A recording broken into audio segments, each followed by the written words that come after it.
자, 오늘은 제가 감정이라는 말씀을 가지고 함께 은혜를 나누도록 하겠습니다. 감정이라고 하는 것은 하나님이 사람에게 주신 가장 값진 선물이라고 저는 생각을 합니다. 사람이 자기 자신의 감정을 잘 조절하게 되면 그 사람은 대인관계도 잘하게 되고 어떤 일을 적극적으로 일을 추진할 수 있는 능력이 있어요. 근데 감정 조절을 자기가 못하게 되고 폭발하게 되거나 거칠게 행동하게 되면 그 사람은 대인관계도 끊어지게 되고 어떤 일을 하든지 감정이 격해가지고 급하게 성을 내고 분노를 조절하지 못하는 사람이 되면 그런 사람들은 모든 일에 실패하게 되어 있습니다. 그래서 사람이 어떤 현상이나 어떤 사물을 보고서 자기 자신이 느끼는데 그 감정 표현을 잘 하잖아요. 그런 사람들은 성공하고도 남는 거예요. 근데 이런 사람이 있어. 목석 같은 인간 있잖아요. 목석 같은 인간. 그러니까 그런 사람들을 한번 옆에 얼굴 한번 보세요. 너냐? 이렇게 한번 물어보십시오. 이 목석 같은 사람은 감정이 전혀 없어요. 기복이 없고. 그러니까 이런 사람이 돼서는 안 되지 않습니까? 그래서 우리는 극한 감정을 표현하게 되면 인간관계도 무너지게 되고 자기 자신의 인격도 파괴되게 되어 있기 때문에 감정 조절을 잘해야 됩니다. 요나단 마르텐손이라고 하는 분은 이런 얘기를 했어요. 감정은 뭐와 같으냐? 파도와 같다. 사람이 감정이라는 건 파도같이 밀려온단 말이에요. 어느 땐 좋은 감정도 있지만 서운한 감정도 있고 어느 때 가서는 분노의 감정도 있을 수 있단 말이죠. 근데 이 파도가 몰려오는 것을 막을 수는 없어요. 사람은 그날 감정이 달라질 수 있잖아요. 감정의 기복이 올 수 있단 말이에요. 그런데 사람이 살아갈 때 중요한 건 뭐냐면 어떤 파도를 탈 것인지는 내가 선택해야 된다는 거예요. 내가 갈 때 그냥 밀려오는 파도 속에 이 파도는 안 되겠다. 타기 좋은 거. 제가 LA 쪽에 이렇게 가면 목사님들이 그 해변가를 이따가면서 데리고 가요. 그리고 거기 가보면 막 파도 타기로 하는 사람들을 보는데 거기 가서 이렇게 막 밀고 수영하고 깊이 가다가 파도에다가 이 수상 스키 같은 거를 딱 이렇게 띄고 거기 타고 올라타고 그 파도를 타고 막 이렇게 오는데 해변가까지 오는 사람이 있는가 하면 어떤 사람은 중간에 그냥 이렇게 넘어지는 사람도 있어요. 어떻게 똑같이 타는데 저 인간은 쉽게 넘어지고 누구는 그 파도를 타고 해변가까지 오는가 봤더니 파도를 잘 골라 타더라고. 파도를 잘 골라 타는 사람은 해변가까지 오는데 거친 파도를 타게 되면 빠져버리더라고요. 그래서 우리의 인생이라고 하는 것도 감정 기복을 잘 조정하고 살아가야 인생이 성공할 수도 있고 실패할 수도 있어요. 근데 나는 여러분들이 감정을 잘 선택해서 성공하는 사람이 되기를 축복합니다. 감정에는 개인적 감정이 있거든요. 그러니까 이거는 어떤 집단이나 단체를 생각해보다 자신을 먼저 생각하는 마음이에요. 개인적으로 품은 그런 어떤 감정. 그러니까 예를 들면 사람이요, 개인적으로 이제 이런 일이 있었다는 거죠. 대학교 교수가 자기 제자들을 이제 직장에 취직시켜 주려고 자기 친구가 직장에 인사권 담당하는 친구에게 찾아가서 야, 내가 내가 데리고 있는 제자인데 너희 직장에 좀 넣어줘라. 넣어주는데 둘을 데리고 간 거예요. 근데 한 친구는 앞가림도 잘하고 능력도 있고 창의력도 있고 너무 똑똑한 거야. 근데 또 한 친구는 그보다는 많이 떨어지는 거예요. 그래도 이 친구를 잘 키워야 되겠다 생각해서 그 회사에 자기 친구한테 뭐라는 거니 이게 실력 있고 잘하는 친구는 소개 안 해도 자기 앞가림을 다 할 줄 알고 그 친구에게 이제 둘째 친구를 좋게 얘기한 거예요. 얘는 참 능력 있고 일을 잘한다. 이 친구 눈여겨봐라. 이런 식으로 이제 좋게 얘기를 한 거예요. 그러니까 친구가 항상 이 친구에 대해서 스스로 자기 감정을 가진 거. 얘는 일을 잘하는 친구, 능력 있는 친구. 선생님이 그렇게 소개해 줬으니까 자기 친구가. 그런데 실질적으로 실력 있는 건 딴 친구란 말이에요. 그런데 이 실력 없는 친구가 어떤 걸 해갖고 가도 자꾸 칭찬해주고 인정해주고 하니까 이 친구는 굉장히 실력가가 돼 있고 회사에서도 인정받는 사람이 된 거예요. 그런데 한 친구는 아무리 좋은 아이디어를 갖다가 내도 뭐라는 거 아니? 걔를 인정하지 않는 거예요. 이게 뭐냐면 개인의 감정으로 가지고 있는 선입견이에요. 선입견. 그러니까 사람이 개인적으로 어떤 감정을 가지고 있냐에 따라서 사람 대하는 것이 달라지잖아요. 어떤 사람에 대해서 좋은 감정을 가지게 되면 좋게 대하는 거고, 그 사람에 대해서 나쁜 감정을 갖게 되면 나쁜 행동을 하게 돼 있는 거예요. 그래서 여러분, 우리는 믿는 사람으로서 모든 사람에 대해서 어떤 선입견을 갖지 말고 다 좋게 감정을 대해주는 자가 돼야 할 줄로 믿습니다. 많은 사람이 오지요. 많은 사람 오고 저도 많은 사람을 만납니다. 근데 그 사람도 하나님이 주신 품성이요, 외적으로 나타나는 게 다를 수도 있지만 하나님이 주는 품성이기 때문에 다 좋게 인정해서 가까이 하다 보면 그런 분들이 나중에 자기의 가지고 있는 특기가 나올 수 있잖아요.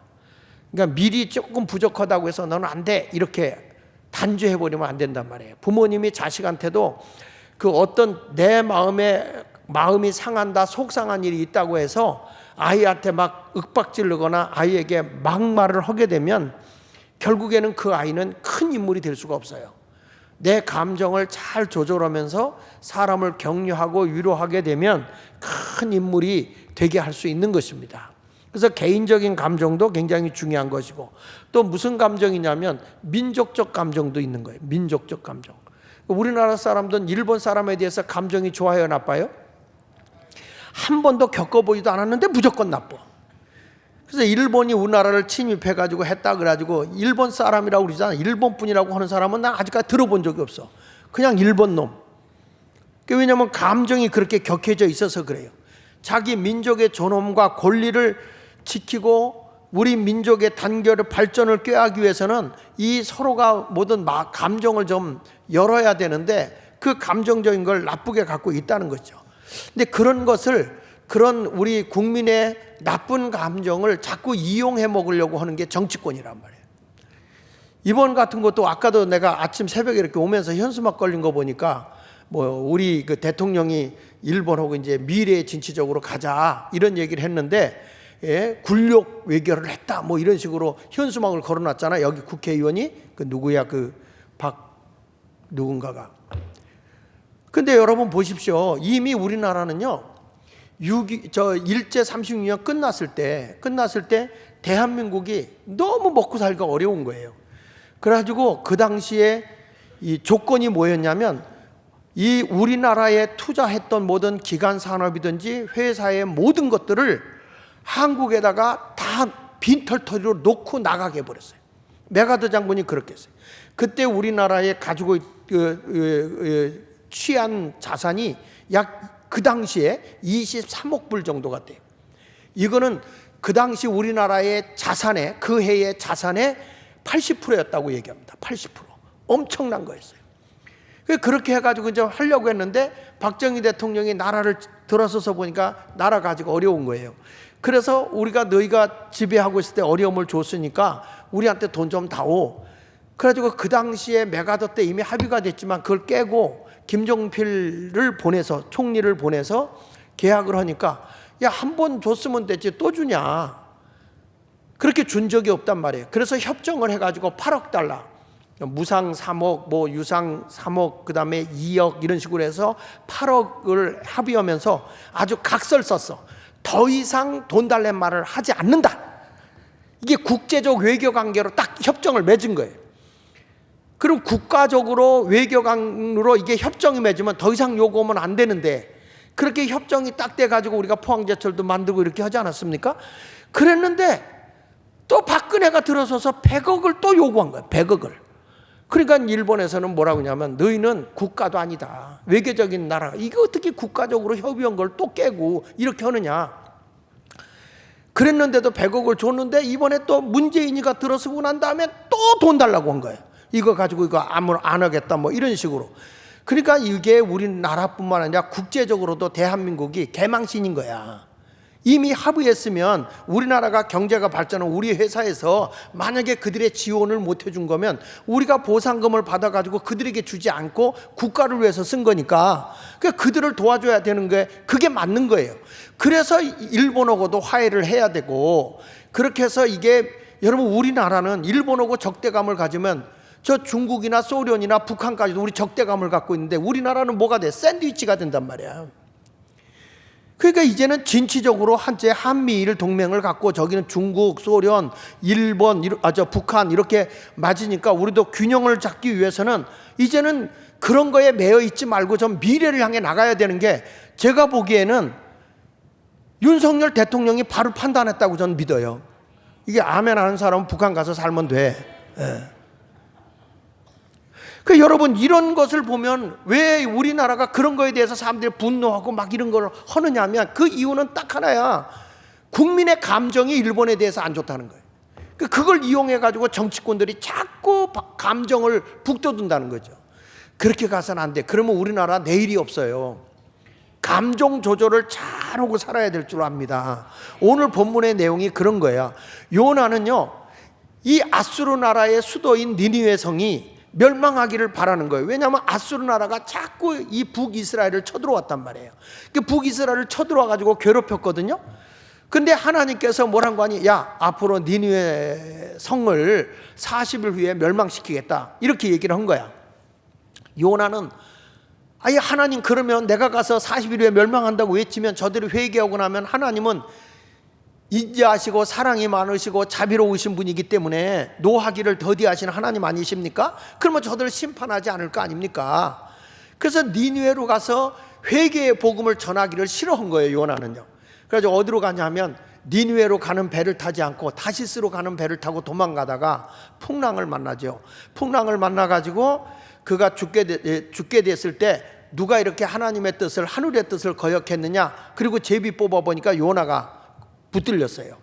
그 요나가 이제 배에서 바다로 던져졌는데 하나님이 큰 물고기를 준비해서, 그게 이제 고래인지 상어인지 모르지만 고래였던 것 같아. 그래가지고 크게 딱 삼켜버렸는데, 만약에 이 고래가 큰 물고기라고 그랬으니까 그냥 큰 물고기가 요나를 삼켜버렸어요. 삼켜버렸는데 요나가 거기서 가만히 여러분들처럼 묵상하고 있었으면 소화가 돼서 다 죽었거든. 근데 그 안에서 오두방정 기도를 다 하는 거야. 하나님 살려주세요. 그리고 막 창잘 끄집어내고 뭘 잡아당기고 막 하니까 얼떨결에 뭘 먹었는데 뱃속에서 난리가 난 거예요. 그래가지고 급체하면 소화가 안 돼요. 요나 먹고 급체한 거야. 그러니까 소화가 안 됐지. 가만히 있었으면 위산으로 녹아버리죠.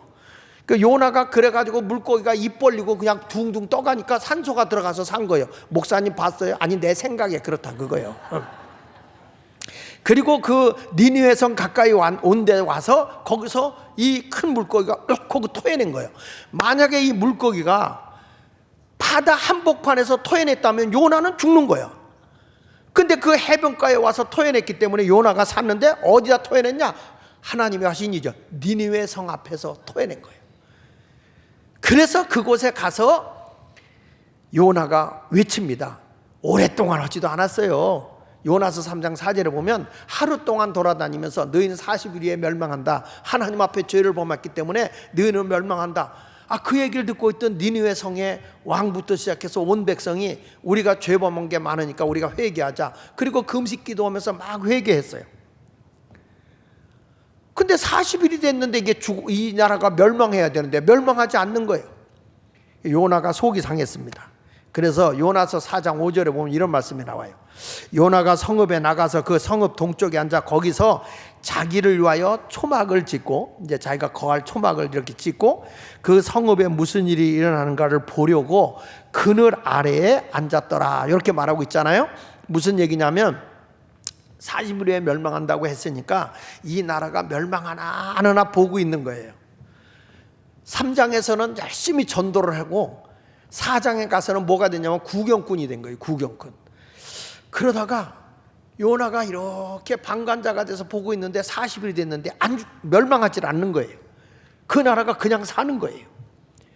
그래서 요나가 그때부터 우리나라 애들 말로 뿔따구가 나기 시작했어요. 아니, 하나님 분명히 멸망시킨다고 하더니 왜 멸망을 안 시킵니까? 마음이 화가 난 거예요. 감정이 폭발하기 시작합니다. 그 내용을 여러분에게 소개하면서 은혜 받겠습니다. 첫째로는 사람이 왜 감정이 격해지냐면 자기중심의 이기심 때문에 일어나는 거예요. 내 이기심대로 이루어지지 않으면 화가 나는 거거든요.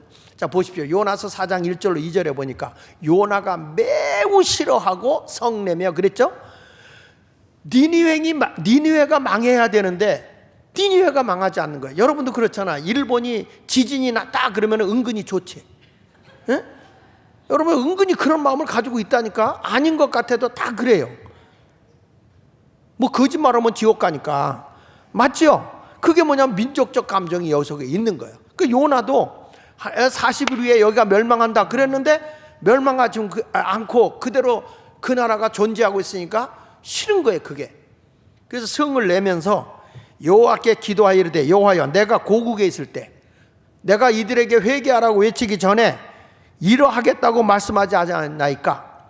그러므로 내가 빨리 다시스로 도망하였사오나 주께서는 은혜로우시며 자비로우시며 노하기를 더디하시며 인애가 크시사 또 뜻을 돌이켜 재앙을 내리지 아니하시는 하나님이신 줄을 내가 알았습니다.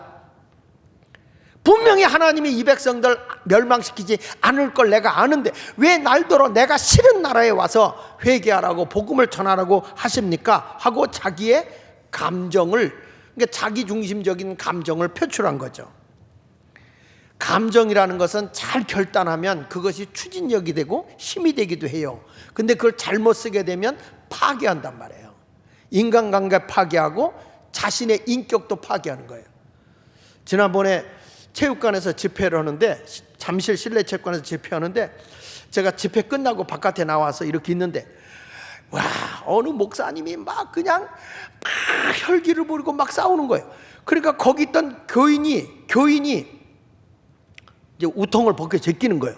이건 목사고 여기는 교육. 혈기 부리면 목사가 망신입니다. 왜냐하면 교인이 목사한테 나오잖아요. 이게 나오잖아. 누가 더 망신이요? 누가 더 망신이요? 둘 다 망신이지만 누가 더 큰 망신이요?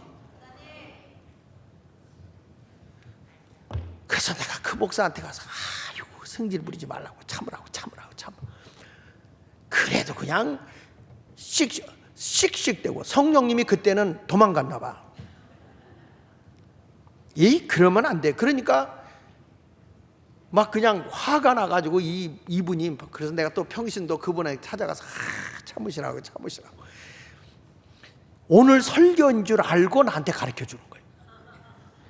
여러분, 사람이 자기 감정을 이렇게 잘 컨트롤하지 못하면 인간관계도 파괴하게 되고 모든 자기 자신의 인격도 파괴되는 거예요.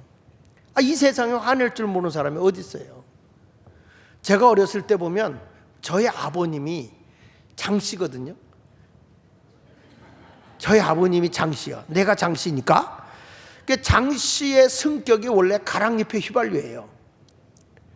그게 무슨 얘기냐면 가랑잎에 불 지르면 확 타거든요. 근데 거기다 휘발유를 불 질러 보세요. 이거는 확 탈 정도가 아니라 화락 타버려요. 근데 우리 아버님 장씨 성질이 가랑잎에 휘발유야.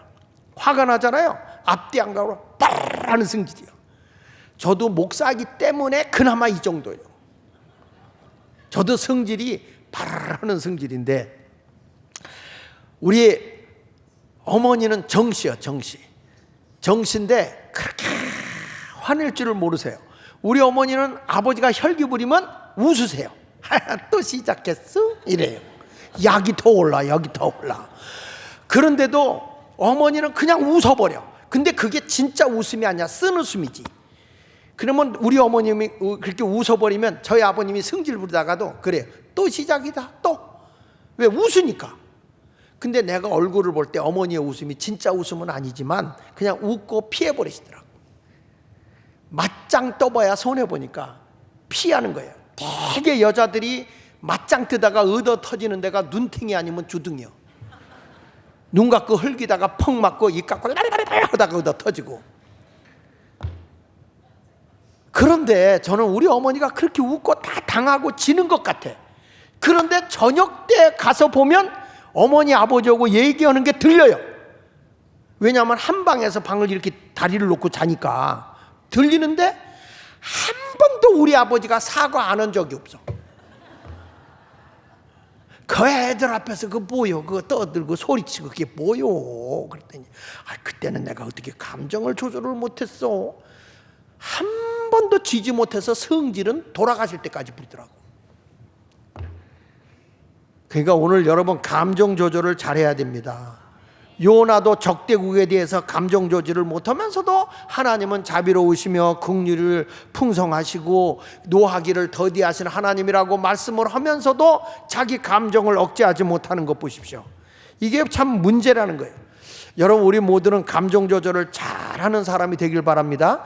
지나친 자기중심적인 이기심을 가지면 감정 억제를 못하게 돼 있어요. 그렇지만 우리가 하나님을 생각하면 감정을 조정할 수 있습니다. 화가 머리끝까지 오르잖아. 이씨 하고 나오려고 그럴 때 이씨를 찾지 말고 주씨를 찾으세요. 이씨 그러지 말고 주여. 화가 나면 주여. 그래도 이 속에서 이게 나오잖아요.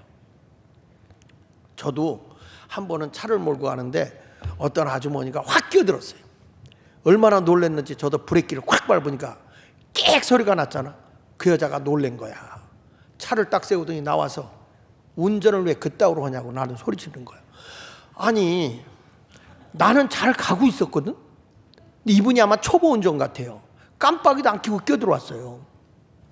아니, 차를 들어오려면 깜빡이를 켜고 서서히 들어오셔야지. 그렇게 확 들어오면 사고 안 난 것만 해도 감사해야 되다고. 그런데 내가 급브레이크 밟을 수밖에 없지 않냐고 그랬더니 이분이 운전이 초보니까 지가 잘했다는 거예요. 그러면서 날 들어 이런 말이에요. 남자면 다야! 이런 얘기. 나 그런 말 한 적이 없거든. 다야. 그러면서 막 사태질해. 길거리에서 창피하기도 하고. 그래서 제가 미안합니다. 제가 미리 들어올 줄을 예측하고 갔어야 되는데 예측을 못해서 그랬으니까 사고 안 났으니까 그냥 가세요. 그랬더니 똑바로 운전해요. 그리고 이제 가는데요. 딱 보내놓고 났는데 그때부터 내 가슴에 불이 나기 시작하는 거야. 여기서 치밀어 오르는데 이씨가 나오는 거예요. 주씨가 나와야 되는데 이씨가 이씨 하다가도 주야 하면 또 여기서 이씨 하고 여러분들이 내가 목사라고 그래서 성질 안 내는지 하지만 나도 성질 부려요. 이씨 주여 이씨. 그러다가 이 생각이 나. 내가 한번 확 끼어들어 볼까? 아직도 내가 성화가 안 돼서 그래요. 그러면서 쭉 하고 한 10분 정도 지나가니까 그제서 이 분노가 싹 녹아지면서 주님의 음성이 들립니다. 참기를 잘했느니라. 아니, 그리고 난 뒤에 그 뒤부터 CTS, CBS에서 오셔서 방송 설계해달라고 하면서 막 방송에 나오기 시작하는데 만약에 그때 그 여인이 나하고 싸움이 붙었으면 내 얼굴을 이해할 거 아니에요. 혹시 여기 와 있는지도 몰라요. 그분이 텔레비에 나오는 나를 보고 저 새끼 그럴 수도 있잖아요. 그런데 참고 견뎠더니 지금까지 내가 이 얘기를 할 수 있는 거예요. 여러분, 화날 수 있지요. 안 날 수는 없는 거예요. 그런데 성경에도 말합니다. 분을 내어도 하루해는 넘기지 마라. 하루해가 넘기 전에 풀어라, 이런 얘기를 하는 거야. 그러니까 성질난 일이 오늘 있잖아. 지금 여기 한 번 성질나면 석 달 열흘 가는 사람들, 이건 회개할 일이야. 그냥 하루에 풀어버렸어. 하루에. 주야. 내가 미국에 한 친구를 중매를 한 적이 있어요. 왜 중매를 했냐면 그 친구는 남자인데 화가 나잖아.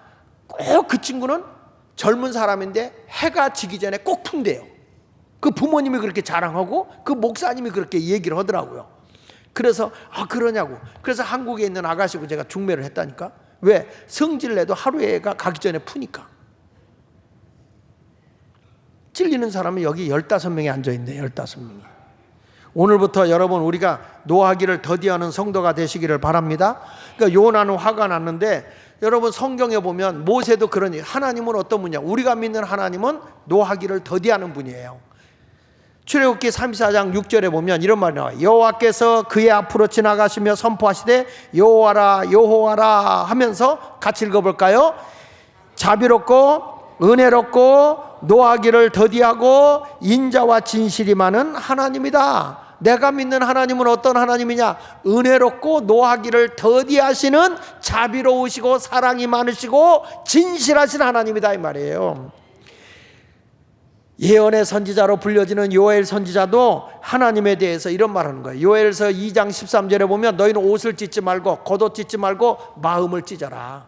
속상한 마음이 있으면 그 마음을 찢고 너희 하나님 여호와께로 돌아올지어다.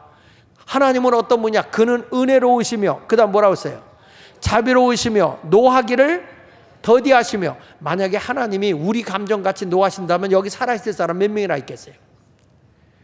노하기를 더디하시며 인애가 크시사 뜻을 돌이켜 재앙을 내리지 아니하시는 분이다. 하나님은요, 우리에게 심판을 목적으로 하시는 분이 하나님이 아니에요. 우리 하나님은 어떻게든지 용서하고 사랑하기를 원하시는 하나님인데 회개만 하면 용서해 주시는 거예요. 회개를 안 하게 되면 하나님의 심판이 있는 것이죠. 오죽하면 우리 예수님이 내가 70번씩 7번이라도 너희가 회개하고 돌아오면 용서해 주겠다는 거 아닙니까? 끝없이 용서해 주겠다는 거예요. 근데 우리는 내 눈에 흙이 들어갈 때까지 용서 못하겠다 이런 말을 하는 감정의 마음은 하나님이 기뻐하는 게 아니에요. 그러다가 나하고 등진 사람이 안 된 일이 생기면 여러분 어떤 생각이 들어요? 아이고 그거 쌤통이다.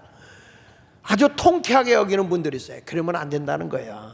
우리 하나님이 얼마나 우리를 사랑하면 잘못한 거 있어도 하루를 천년같이 천년을 하루같이 참고 기다리신다고 그랬잖아요. 우리 모두도 하나님의 사랑으로 인내하는 감정을 가지시기를 바랍니다. 아무리 속상해도 극단적인 감정은 표현하지 마세요.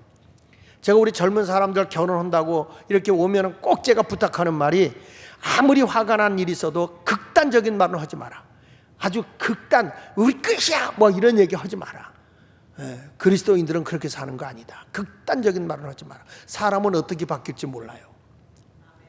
그러니까 절대 화가 나도 화가 났다고 표현을 할 수 있지만 그러나 극단적으로 우리 안 살아 이제 너 죽고 나 죽어 뭐 이런 식으로 하지 말라는 거예요. 속상한 일이 있어도 하나님 아시죠? 그런 사람이 이기는 거예요. 온유한 자가 이기는 거예요. 할렐루야. 여기 보시죠. 요나서 4장 3절에 보니까 요나가 화가 나니까 참 하는 말 좀 보세요. 여러분하고 비슷해. 여호와여 원하건대 이제 내 생명을 거두어 가세요. 아니 니느웨 성 멸망시키지 않았다고? 하나님 내 생명 거둬 가세요.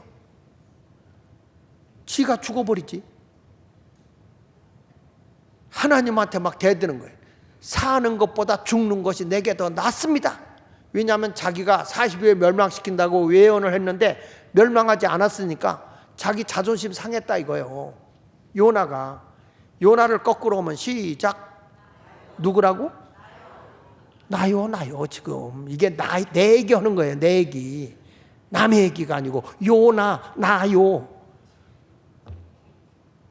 4절을 보십시다. 4절 시작. 여호와께 이르시되 내가 성내는 것이 옳으냐? 이거 내가 성내는 게 옳으냐? 성질 부리는 게 옳으냐? 하나님의 반문했어요. 그랬더니 요나가 하나님 앞에 맞짱 뜬다니까 지금. 5절 보세요. 시작. 요나가 성읍에 나가서 그 성읍 동쪽에 앉아 거기서 자기를 위하여 초막을 짓고 그 성읍에 무슨 일이 일어나는 걸 보려고 그늘 아래 지켜보는 거예요. 네가 이거 성질 내는 게 옳으냐? 그랬더니 옳다는 거예요. 그러면서 40일에 멸망시킨다고 하니까 하나님이 진짜 멸망시키나 안 시키느냐 내가 지켜봅니다. 그리고 지금 지켜보고 있는 거예요. 아주 자존심이 상하니까 감정 표현을 하고 있는데 사는 것보다 내가 죽는 게 낫고 이게 뭡니까? 하나님 망신을 시켜도 이런 망신이 어디 있습니까? 이러면서 막 대드는 거죠. 여러분 이렇게 자신의 감정을 통제하지 못하면 나오는 게 원망과 분노예요. 오늘도 이 원망과 분노의 자리에서 벗어날 수 있는 성도가 되시기를 바랍니다. 그러니까 이렇게 감정이 격앙되니까 하나님이 두 번째 가서 요나의 감정을 다스리는 거야. 요나의 감정을 어떻게 다스리는가 보십시다. 자, 6절에 보니까 하나님 여호와께서 박농코를 예비하사 요나를 가리게. 요나가 이제 천막을 치고 이렇게 치고 있는데 초막을 치고 있는데 초막이라는 게 풀로다가 이렇게 넝쿨 덮은 거 아닙니까? 그게 햇빛이 여기는 너무 뜨거우니까 건조해서 햇빛이 내려 떨어진단 말이야. 그러니까 하나님께서 그늘을 지게 해줘야 되겠다 싶어서 이는 요나를 가리게 하여서 이는 그의 머리를 위하여 그늘이 지게 하며 그의 괴로움을 면하게 하려 하심이었더라. 그러니까 이 중동 국가는 건조한 땅이기 때문에 그늘만 지면 시원해요. 우리 한국은 여름이 습하잖아요. 그러니까 아무리 그늘에 들어가도 무덥다고. 근데 이 중동 국가는 건조한 땅이기 때문에 그늘만 가면 시원하다고요. 그래서 그늘져서 시원하니까 여기 보십시오. 그의 머리를 위하여 그늘지게 하며 그의 괴로움을 면하게 하려 하심이었더라. 요나가 박농쿨로 말미암아 뭐 했다고요? 크게 기뻐했어. 아주 그냥 박농쿨이 생겨서 그늘 져주고 시원하니까 너무 좋은 거야. 그러니까 하나님이 교육용으로 지금 쓰시는 거예요. 하나님이 벌레를 예비하사 이튿날 새벽에 그 박농쿨을 갉아먹게 하시니 시들었다. 그리고 나서 하나님이 해가 뜰 때에 뜨거운 동풍을 하나님 분 거예요. 그러니까 열풍이죠. 열풍을 훅 불어제낀 거예요. 거기다가 또 해는 요나의 머리에 뜨겁게 내려쬐게 하신 거예요. 요나가 얼마나 더웠는지 혼미했대. 정신이 없었다는 거예요. 그러니까 요나가 또 성질이 나는 거야. 그래서 그걸 뭐라냐면 이르시되 사는 것보다 죽는 것이 내게 나으니이다 이렇게 말하는 거예요. 더 이상 살 용기도 없다. 차라리 죽었으면 좋겠다 이렇게 얘기하는 거예요. 아니 하나님 박농쿨을 말이야 이렇게 하루아침에 싹 거저갈 수 있느냐고 막 야단을 치고 박농쿨 하나 있을 때는 할렐루야 놀렐루야 날렐루야 하면서 그렇게 좋아하는데 그거 없어지고 뜨거운 동풍이 불어버리니까 차라리 죽여주세요. 요나의 감정의 기복이 이렇게 심한 거예요. 사는 것보다 죽는 게 나아요 그러면서 성질을 팍팍 부리니까 하나님이 이렇게 말씀하는 거예요. 요나서 4장 9절을 보십시다. 하나님이 요나에게 말씀하시되 이르시되 내가 이 박농쿨로 말미암아 성내는 것이 어찌 옳으냐. 아니 내가 박농쿨 가지고 왜 성질을 부리냐. 그랬더니 요나 좀 보세요. 대답하되 성질 내는 게 맞아요 그런 거예요. 성내어 죽기까지 할지라도 내가 옳아요 그런 거예요. 아니 하나님이 말이야 박농쿨 좀 시원하게 해줬으면 요 시원하게 해주지 그걸 못 참아서 그거까지도 죽여버리냐고. 이런 식으로 대든 거죠. 하나님께서 말씀합니다. 요나서 4장 10절에 보니까 여호와께서 이르시되 내가 뭣도 안 하고 수고도 아니하고 재배도 안 했잖아. 네가 기른 것도 아니잖아. 그런데 하룻밤에 났다가 하룻밤에 말라버린 이 박농쿨까지도 내가 아꼈는데 너는 그런 것조차 이런 거 하나도 아껴서 이거 없어졌다고 그렇게 화를 내고 펄펄 뛰는데 하물며 이 성읍에는 얼마가 있다고요? 이 성읍에는 좌우를 분별하지 못하는 자가 12만 명이 있고 가축도 많이 있으니 내가 어찌 아끼지 않겠느냐. 하나님은요 사람의 생명을 천하보다 귀하게 여기시는 걸 믿으시기 바랍니다. 참 우리나라는 지금 어떤 정치인 때문에 자살해 죽었다는 사람이 5명이나 나오고 말이죠. 연관되어 있는 사람 나타나지 않은 사람이 또 죽은 사람도 많아요.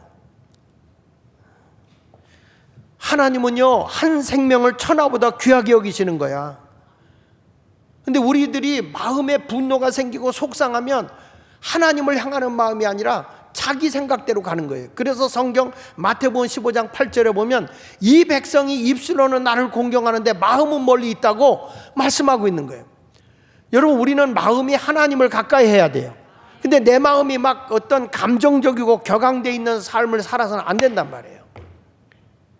요나는 지금 이 니느웨 성, 아수르 나라 성에 사는 12만 명을 하나님은 너무너무 소중히 여기고 있는데 이 한 생명을 귀중하게 여길 줄을 모르고 살아간단 말이에요. 여러분 우리나라도요 하나님이 천하보다 한 생명을 귀하게 여기시는 걸 믿어야 돼요. 믿습니까? 그런데 지금 이 나라가 어디로 가고 있냐는 거야.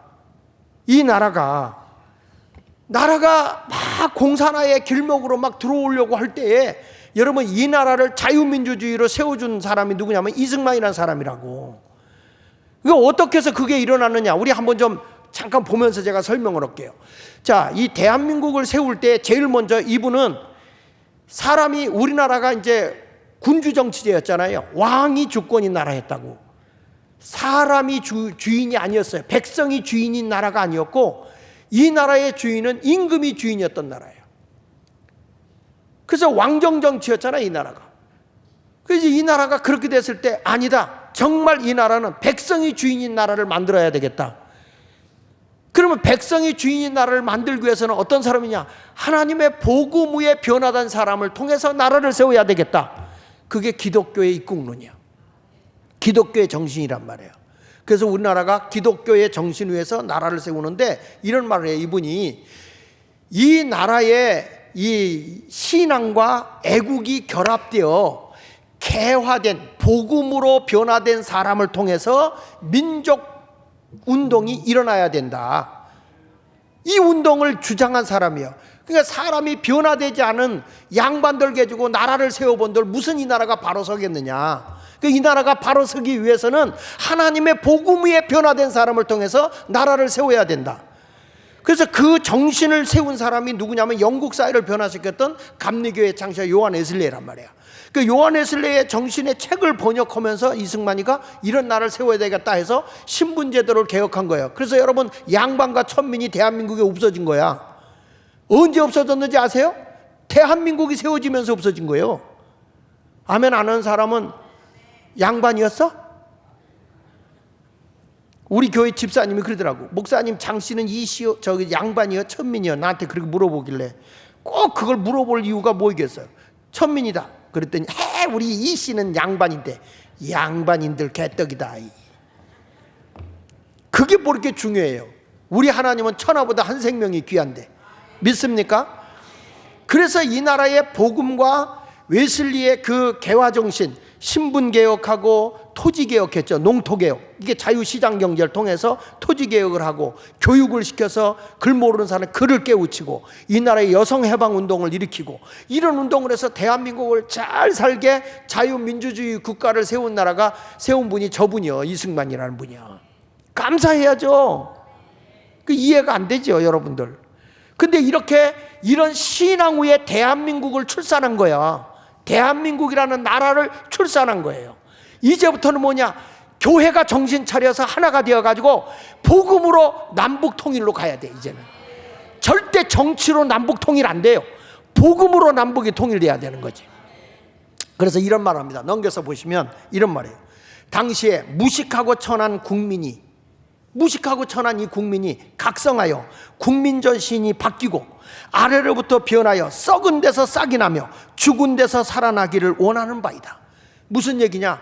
무식하고 배우지 못한 천한 이 민족, 천민이라고 했던 이 민족 1000분의 1이 양반이었다고 한다면 1000분의 999가 천민이었던 이 나라에 1000분의 999가 양반을 위해서 농사를 짓고 저들의 심부름꾼이 되고 이런 모습으로 된 이 나라를 보면서 이 나라가 새로워지려고 하면 국민을 깨워야 되겠다. 국민을 깨워서 이 썩어서 보잘것없는 이 백성들 밑에서부터 싹이 난다면 다시 이 대한민국이 살아날 것이다. 그 운동을 해야 된다. 여러분 이런 독립정신을 심어준 거예요. 이 사람이 감옥에 있을 때 이런 일을 한 것이죠. 다음에 넘겨서 보시면요, 이승만 대통령이 이런 얘기를 합니다. 한번 같이 읽어볼게요. 민주주의가 제대로 되려면 반드시 따라하세요. 종교와 교육이 선행되어야 된다. 양반만 공부했거든. 근데 이 나라가 바로 서려면 종교, 기독교가 바로 서야 된다. 종교가 바로 서야 되고 그 다음에 뭐냐? 교육을 받아야 된다. 지금 여러분 설교도 듣지만 우리나라의 근현대사를 지금 듣고 있는 거예요. 종교와 교육이 선행돼야 하는데 여기 보세요. 즉 한번 밑에 읽어볼까요? 종교와 교육과 민주주의가 연결되어 있다고 주장했다. 왜 그럴까요? 여러분 북한이라는 데는 공산주의 사상을 추앙하는 자들만 인민이에요. 인민민주주의예요. 그들하고 반대가 되면 뭐가 되는지 아세요? 반동분자야. 이런 사람 죽여버리는 거예요. 근데 기독교는 천하보다 한 생명이 귀한 거예요. 여러분 한 사람 한 사람이 귀한 거예요.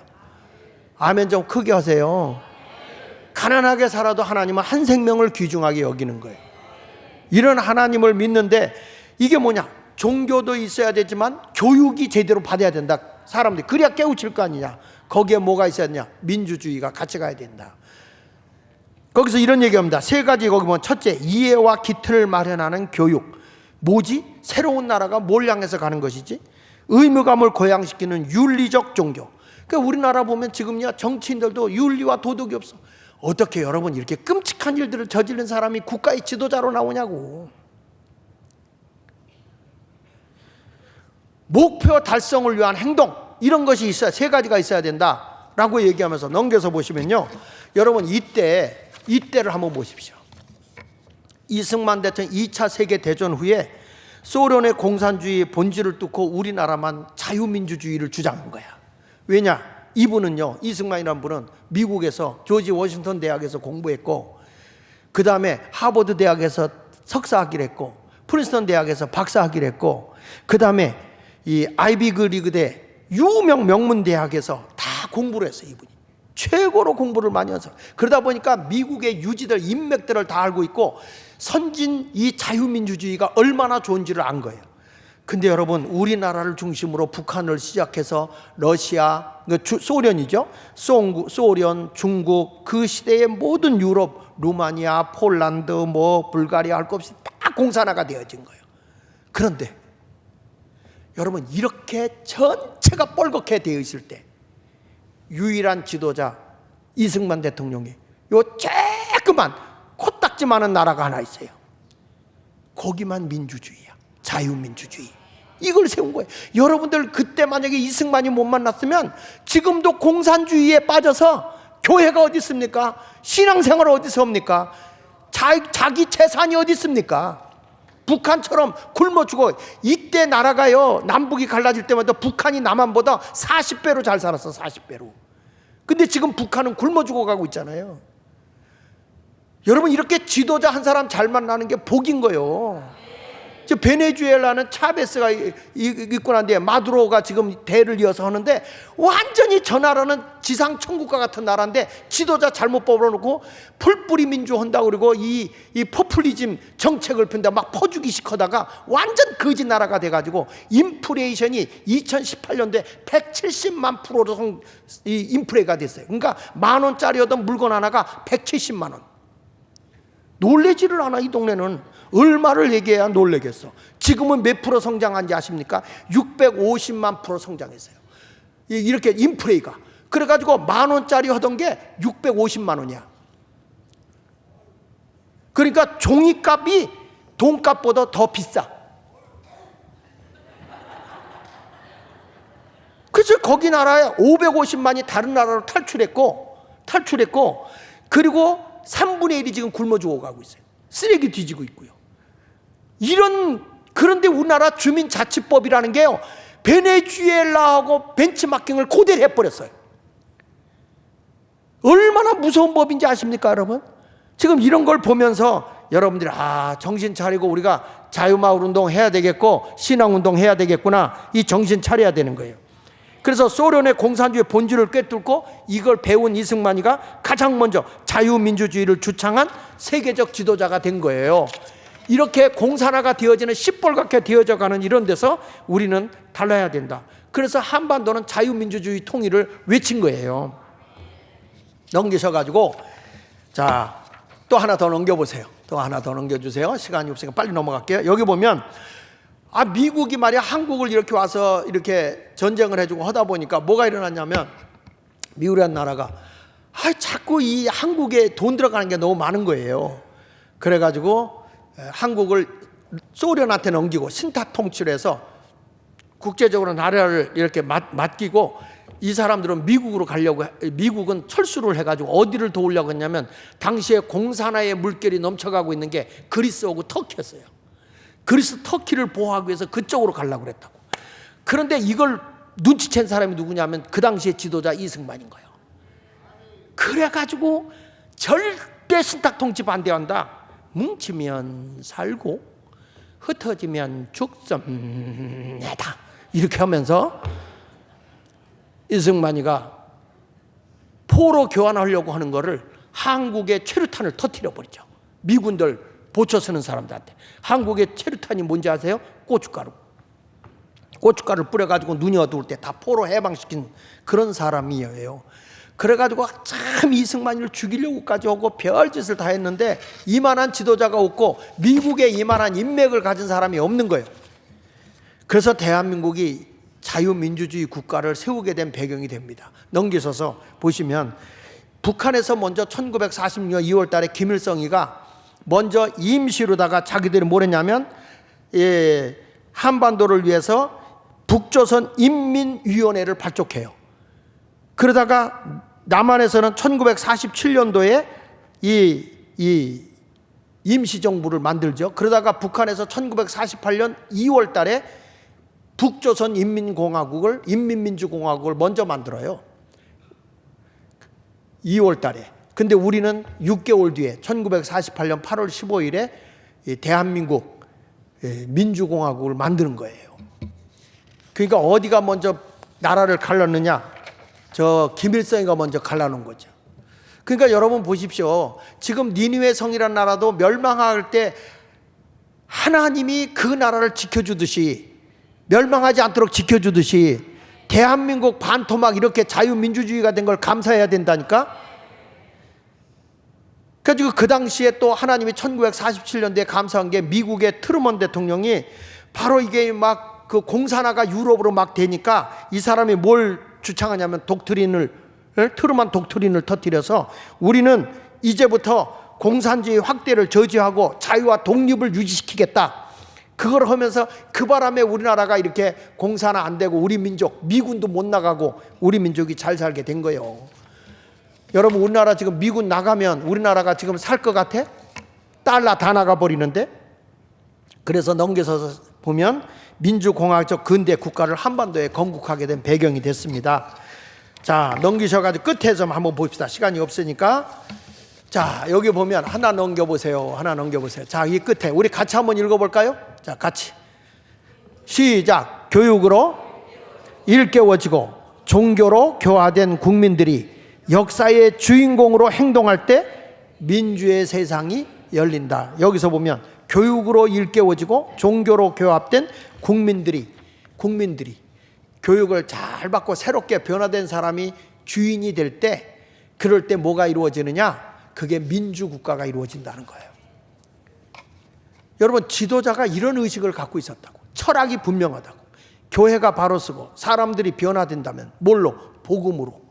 그러면 천하보다 한 생명을 귀하게 여기시는 하나님의 복음으로 사람이 주권이 되는 자유민주주의가 이루어진다.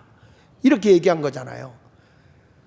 지금 저는 여러분들에게 왜 이 말씀을 하느냐, 왜 요나 얘기를 하다 말고 느닷없이 얘기를 하느냐. 저는 자유마을을 운동을 하면서 어저께도 제가 약수동에 가서 만나서 사람들하고 만나서 식사하면서 얘기를 했는데, 세상 사람과 내가 접촉할 수 있는 게 뭔가 하고 봤더니 애국운동이에요. 애국. 그래서 나라를 생각하자. 지금 제가 처음에 할 때 우리나라가 어떻게 세워진지 아냐. 그리고 이승만 대통령이 기독교의 복음으로 변화된 사람을 통해서 대한민국을 세워야지, 양반들을 가지고 저 지금까지 사대주의에 물들어 있던 그런 사람들을 가지고 아무리 나라를 세워봐야 이 나라는 부패될 것이다. 그러면 이 나라를 새롭게 하려면 복음으로 개화된 사람들을 통해서 나라를 세워야 새로운 나라가 될 수 있다. 그래서 복음의 기초 위에, 그리고 요한 웨슬리가 영국 사회를 새롭게 변화시킨 그 경건주의 운동 위에 대한민국이라는 나라를 출산했다. 그런데 이 나라가 지금 이렇게 시뻘겋게 문들어가고 있다는 걸, 현재 일어나고 있는 일들을 제가 쫙 설명을 해. 그러니 우리 동네를 우리가 지켜야 되지 않겠냐, 자유마을로 지켜야 되지 않겠냐 그랬더니 다 좋다고 그래요. 여러분, 저들을 우리가 복음으로 전할 수 있는 길이 뭘까?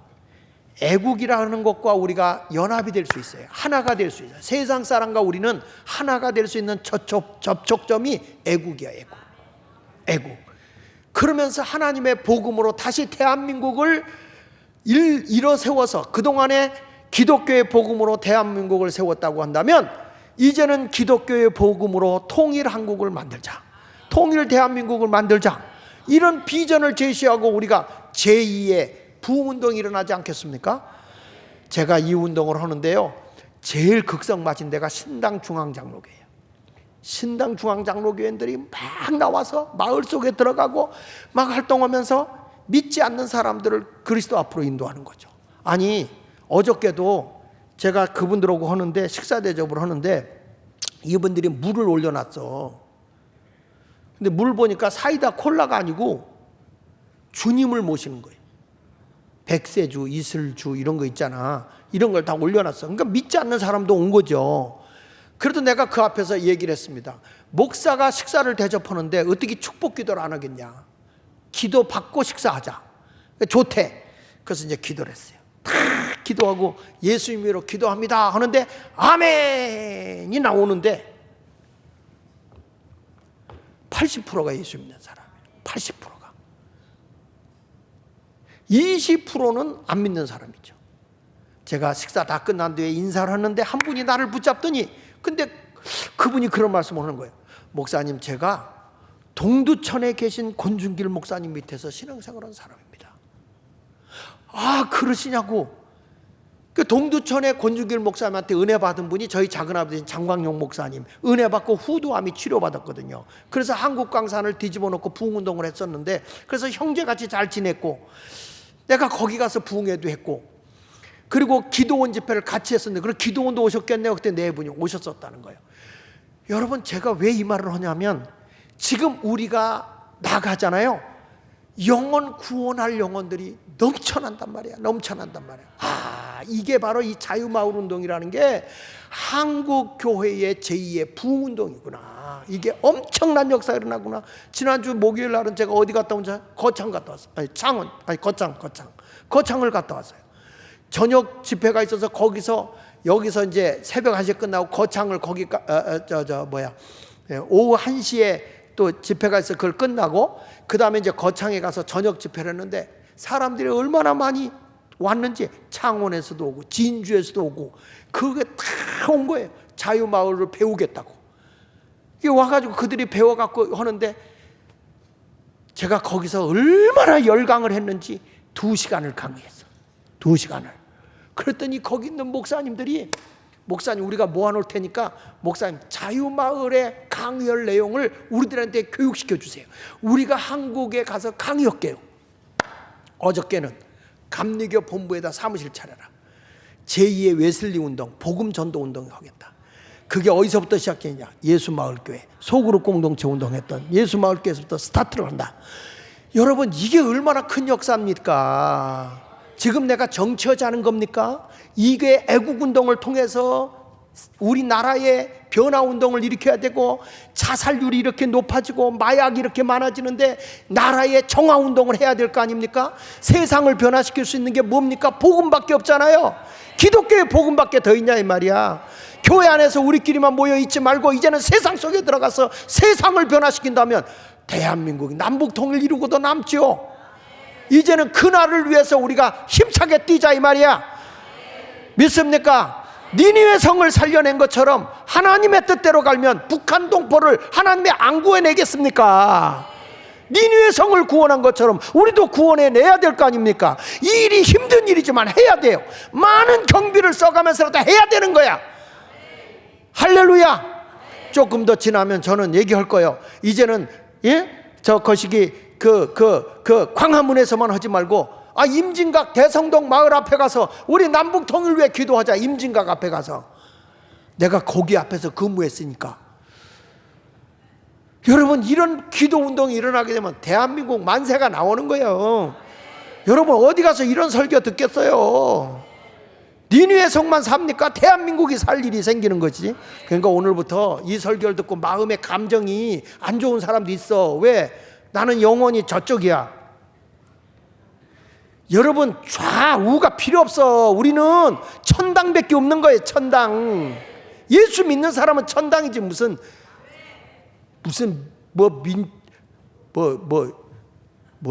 더불어민주당이다, 국민의힘이다. 이게 뭐 이렇게 중요해? 우리는 천당이 더 중요한 거예요. 천당이. 하나님의 복음으로 대한민국 하나 만들어야 돼. 국민의힘 믿을 놈이 있어? 법을 엉터리로 만들어 가서 싸우는 놈 하나도 없는데? 국민이 깨닫고 광화문에 가서 싸웠는데? 잘못된 법은 바로 잡아야 되는 거예요. 오늘 말씀을 기억하면서 하나님 그렇습니다. 요나가요, 보세요. 하나님이 요나서 4장 10절로 11절에 보니까 이런 말 하잖아요. 야, 너 재배도 하는 박농쿨 살려줬잖아. 또 그거 하나 아꼈는데 하물며 이 큰 성읍 니느웨의 좌우에 분별하지 못한 자가 12만 명 있고 가축이 있어서 내가 저들을 구원해내고 살려냈는데 뭐 이렇게 너 성질 부리고 있어? 그러니까 요나가 4장 12절에 뭐라고 나오는지 아세요?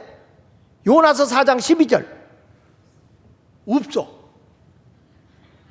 요나 4장 12절에 없어. 하나님 말로 끝나. 그게 무슨 얘기야? 할 말이 없다. 유구무원이야. 끝난 거예요. 여러분, 우리가 이 복음을 전할 때 니느웨 성이 구원받은 것처럼 이제는 우리가 남북 통일 이룰 그날이 가까이 왔어요. 최고의 강대국인 나라가 될 수 있어요. 그때를 기대하면서 우리 다 같이 여러분 하나님의 영광을 위해 살아가는, 그리고 자기 감정으로 신앙생활하지 말고 복음의 신앙으로 믿음을 지켜가는 성도가 되시기를 원하면 두 손 들고 아멘, 아멘 기도하겠습니다.